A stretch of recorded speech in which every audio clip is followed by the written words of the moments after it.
ಪರವಾಗಿ ಕಬ್ಬು ಬೆಳೆಗಾರರ ಸಮಸ್ಯೆ ಬಗ್ಗೆ ಶಕ್ತಿ ಮೀರಿ ಪ್ರಯತ್ನ ಮಾಡ್ತೇನೆ. ಬಟ್ ಈ ಎಲೆಕ್ಷನ್ ಪೀರಿಯಡ್ ಮುಗಿದ ಮೇಲೆ ಏನಾದರೂ ಅಲ್ಲಿವರೆಗೂ ಕಾಯಬೇಕು. ನಮ್ಮದು ಒಂದು ಮನವಿ ಇತ್ತು.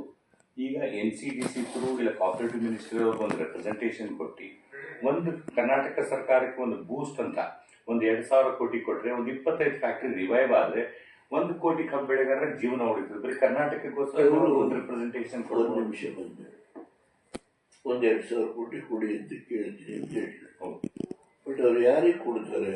ಅವ್ರಿಗೆ ಬೇಕಾದರೆ ಕೊಟ್ಟರೆ ಅಪ್ಲಿಕೇಶನ್ ಎಲ್ಲರಿಗೂ ತರಿಸ್ಕೋಬೇಕಾಗುತ್ತೆ. ಈಗಾಗಲೇ ಅಪ್ಲಿಕೇಶನ್ ತರಿಸ್ಕೊಂಡು ಆ ಥರ ಅಪ್ಲಿಕೇಶನ್ಸ್ ಕರ್ನಾಟಕದಲ್ಲಿ ತರಿಸ್ಕೊಂಡು ಕೇಂದ್ರ ಸರ್ಕಾರಕ್ಕೆ ಬರೆದಿದ್ದಾರೆ.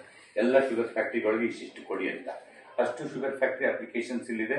Industries and commerce and sugar commissioner through ಎಲ್ಲ ಲೆಟರ್ಸ್ ಬಂದಿದೆ. ಆ ಲೆಟರ್ಸ್ನ ಇಂಡಸ್ಟ್ರೀಸ್ ಆ್ಯಂಡ್ ಕಾಮರ್ಸ್ ಸೆಕ್ರೆಟರಿ ಅವರು ಗೌರ್ಮೆಂಟ್ ಆಫ್ ಇಂಡಿಯಾಗೆ ಫಾರ್ವರ್ಡ್ ಮಾಡಿದರು. ಫಾರ್ವರ್ಡ್ ಮಾಡಿದ್ಮೇಲೆ ಗೌರ್ಮೆಂಟ್ ಆಫ್ ಇಂಡಿಯಾ ಅವರು NCDC ಮೂಲಕ NCDC national cooperative development corporation ಅವರು yes we are ready to give the money 3,000 ಕೋಟಿ ಪ್ರೊವೈಡೆಡ್ ಇಲ್ಲ ಈಚ್ ಫ್ಯಾಕ್ಟ್ರಿಗೆ 500, 300, 400 according to the requirement of each industry in each district. Belgaum ಒಂದು industry ಇದೆ, ಅದು ನೀವು ಸ್ಟೇಟ್ ಗೌರ್ಮೆಂಟ್ ಒಪ್ಕೊಂಡಿರಲ್ಲ. Government of India has already agreed to give the money, but state government has to give the guarantee.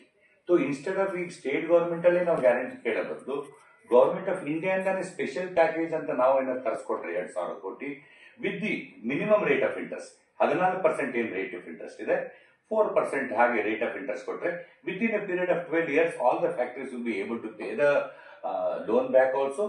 One side industry will survive and industry related employees will survive and farmers will survive. And each district has got almost 10 lakh farmers.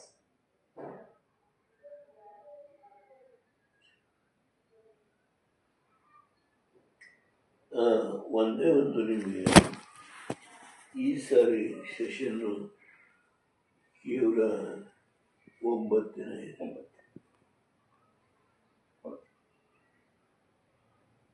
12ನೇ ತಾರೀಕು close ಆಗುತ್ತೆ. 1ನೇ ತಾರೀಕು budget ಇಡ್ತಾರೆ. 2 ಶನಿವಾರ ಭಾನುವಾರ ರಜೆ ಇರುತ್ತೆ. Budget ರಾಷ್ಟ್ರಪತಿಯವರ ಭಾಷಣದ ಮೇಲೆ ಚರ್ಚೆ, ಪ್ರಧಾನಮಂತ್ರಿ